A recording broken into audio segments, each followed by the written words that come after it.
Welcome to the Tech Talks Daily Podcast, where you can learn and be inspired by real-world examples of how technology is transforming businesses and reshaping industries in a language everyone can understand. Here is your host, Neil C. Hughes.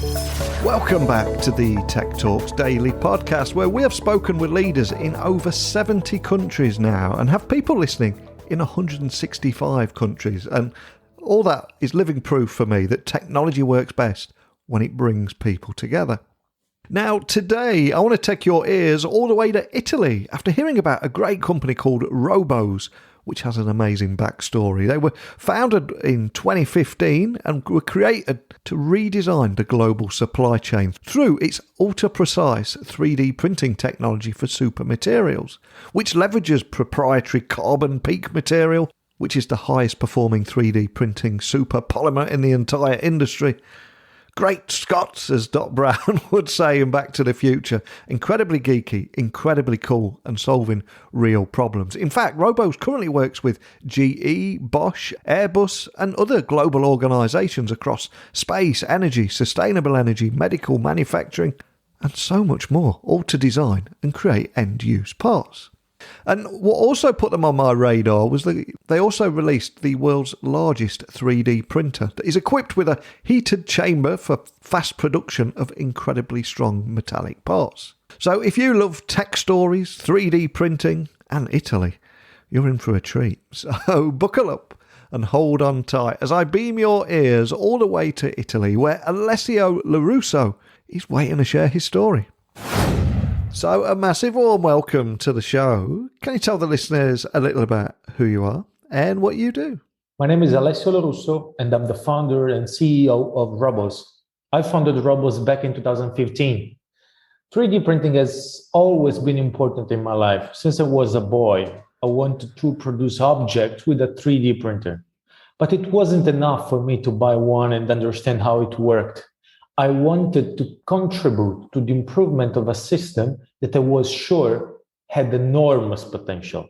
So once I identified the limits of the systems then on the market, I immediately realized how much precision and repeatability were fundamental elements that could be optimized to make these cutting-edge production systems useful to the entire manufacturing industry. And you mentioned there 2015 was when 3D printing got very real for you, but I want to take you back even further. I mean, can you tell me where your passion for technology originally came from, or the moment that lit the spark, and what it was that put you on this path that you're on now? By nature, I'm a maker, and I'm an extremely curious person. So I had my first experiences in my dad's CNC workshop, who taught me the true art of mechanics, the practice from which you learn by disassembling and reassembling machines and engines. So at 17, I read an article in Make magazine, the Bible of American makers, which talked about 3D printers and everything that was being done in Silicon Valley. For me, it was pure science fiction, and it was a fatal attraction. So I started to get all the components that I found on the web to build a 3D printer. In the meantime, I finished school and started working in the family workshop. And after work, I would devote myself to what had become my obsession. It took me 2 years to see the first results. I had to learn everything: how to design a machine, how to program the software, how to solder the boards. And then I focused on the business side as well, understanding the industry, who the users were, how and what 3D printing was used for. It was at that moment that I realized that there was a flow in the market. On the one hand, there were crazy people like me who were building and experimenting stuff. On the other, there were machines for almost the exclusive use of big corporations. In between, there was little or nothing. What an amazing story. And I absolutely love the fact that it all began with you picking up a magazine, Make magazine, and then that took you on this 2-year obsession of building and experimenting. And that took you to, or that path led you to Roboze, which, as you said, was founded in 2015 and created to redesign the global supply chain through your patented ultra-precise 3D printing technology for super materials. Talking about going after a big problem straight off the bat. But can you share the story behind that? For sure. I've always recognized 3D printing as a tool capable of responding to the new market needs related to the personalization of objects. Our century is marked by technological innovations that have led the end users to expect to be involved in the planning and the design processes of the object they will use. We have seen in this trend an amazing opportunity, Neil, to respond to the challenges related to the development of more conscious and sustainable methods for all. Having a 3D printing technology that allows you to achieve repeatability and process control unlocks the associated concept of world-scale scalability. Bringing production back to the point of use means not only bringing back economy, territorial and social value, but also reducing the waste and transport in favor of reduce the impact on the environment compared to the delocalized production model. Not to mention the opportunities related to the reuse of waste and processing materials for a fairer and more circular economy. It has become our mission, and we want to be promoters of this new paradigm.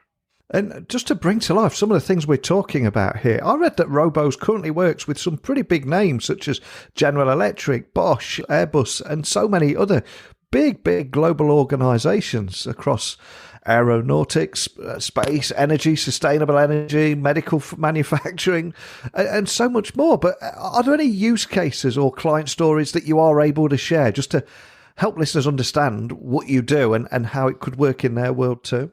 Sure, Neil. Roboze technology today helps hundreds of companies in the world, including many of the major industry leaders. The list of customers includes the US Army, Leonardo, GE, Airbus, Formula One racing teams, which with 3D printing produce finished, precise components when and where they need. With the Roboze 3D printer, it's possible to produce components for the space exploration sector and for the construction of satellites, for example. Components for the automotive and the motorsport, for the energy sector, supporting the large cooperation in the sector for civil and military aviation as well. And I also read before you came on the podcast today that Roboze has also released the world's largest 3D printer that is equipped with a heated chamber for fast production of incredibly strong non-metallic parts, and is also the creator of additive manufacturing system with the highest accuracy and repeatability in the world. Pretty big claims there. It sounds incredibly cool. But for any techies listening today, can you tell me a little bit more about that too? Absolutely. We are super proud of our Argo 1000. Argo 1000 is the printer that is going to revolutionize the world of additive manufacturing thanks to its large working volume. It's capable to print parts up to 1 meter, 1 meter, 1 meter with a heated chamber to print the most performing super polymers and composites in the entire sector. So our specialization lies in metal replacement through additive manufacturing systems, useful for sectors such as energy, aerospace, motorsport, given the advantages of weight, chemical resistance, and workability of polymers compared to metals. This is what we do, Neil. We do replace metal parts for our customers, helping them to save weight, save shippings, reduce CO2 emissions, and give them the possibility to print just in time, on-demand parts when they need, where they need, locally. This is a change of paradigm, and the Argo 1000 is going to help them to print huge parts and install these parts in the final applications. And you probably can't share too much around this because there's probably a few secrets under the hood of what you do. But is there anything you can share about the technology that makes all of that possible?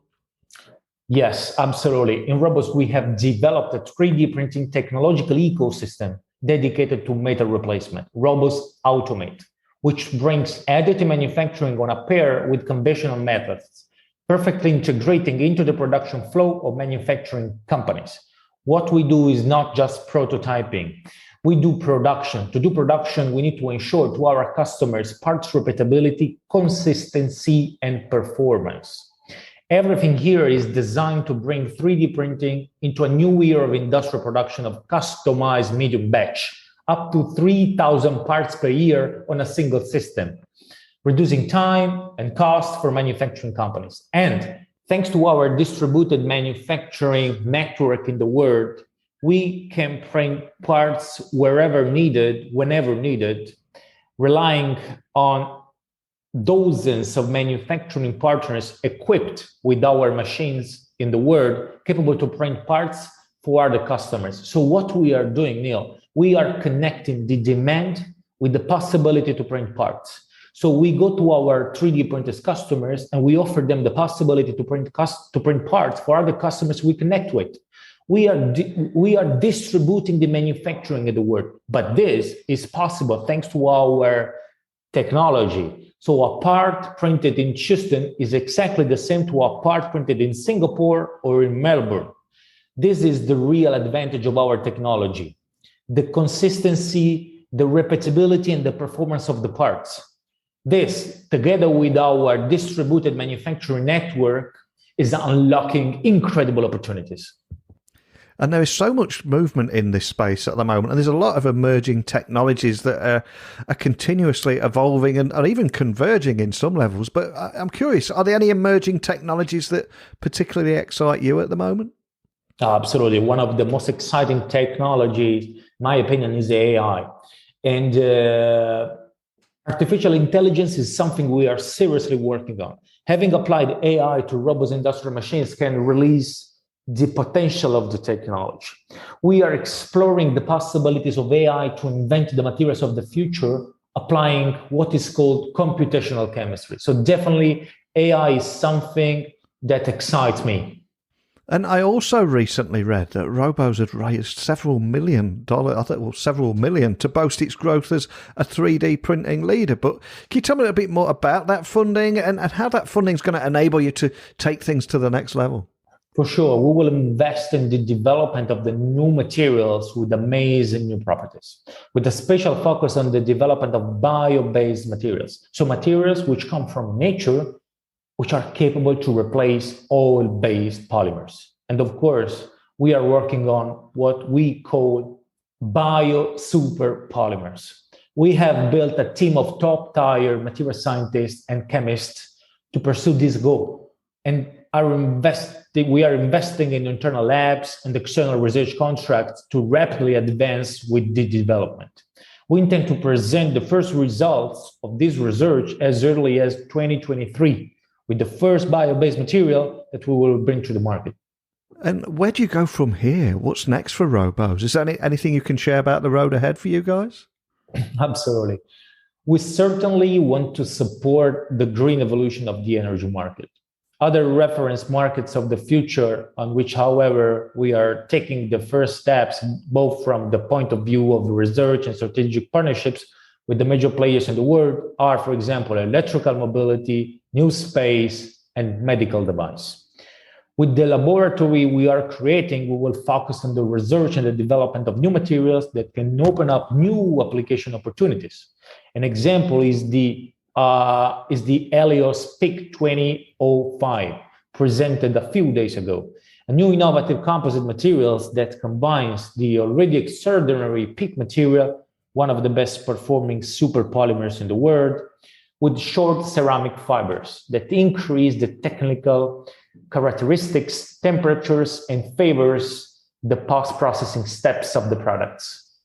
Fantastic. Well, I wish you the best of luck on the journey. It'd be great to stay in touch with you and see where this leads. But we began the podcast talking about your origin story. So as we come full circle, I want to ask if there was a song, piece of music, a book, or anything that has inspired or accompanied you throughout your career that you can share with our listeners today. Is there anything that springs to mind? Maybe a choice and a story behind it, and we'll leave everyone listening on an inspirational note. Oh, wow. That's probably the most difficult question. But I cannot forget to mention Heroes of David Bowie here. Wow, yeah, what an absolute great tune. I will add that onto our Spotify playlist. An important song for you, right? Oh, well, definitely. Super, super important for me, yes. Fantastic. And for everyone listening that would like to find out more information about Roboze, 3D printing, anything we talked about today, what's the best way of finding you guys online? Oh, yes. Listeners can find us on roboze.com website or following our social media page on LinkedIn, Facebook, Instagram. So Roboze 3D printing technology. And yes, we are absolutely interested in getting in touch with the listeners, and we will be very glad to hear the questions and the feedbacks.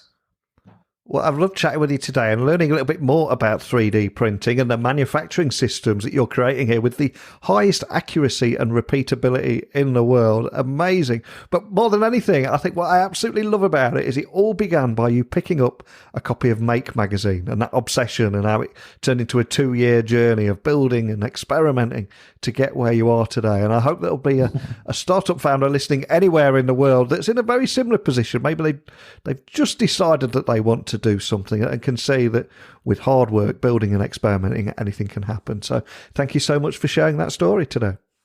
Thank you so much, Neil, for having me. It was a pleasure.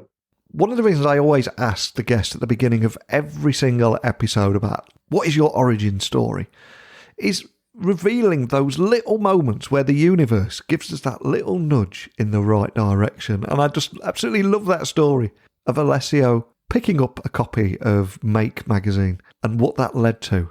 And here he is in 2022 working with Bosch and Airbus and so many global organisations and solving real problems. And if you've got a story like this or anything at all, if you want to come on here and share it with me, there's a seat and a microphone. We can have that conversation. And equally, if you'd just like to share it in an email or a DM, you can do any of those things. So email me, techblogwriter@outlook.com, Twitter, Instagram, LinkedIn @Neil C. Hughes. Let's keep sharing stories like this with people from all over the world. Amazing. Can't thank each and every one of you for tuning in every day and helping making this show what it is. So thank you for listening. And until next time, don't be a stranger.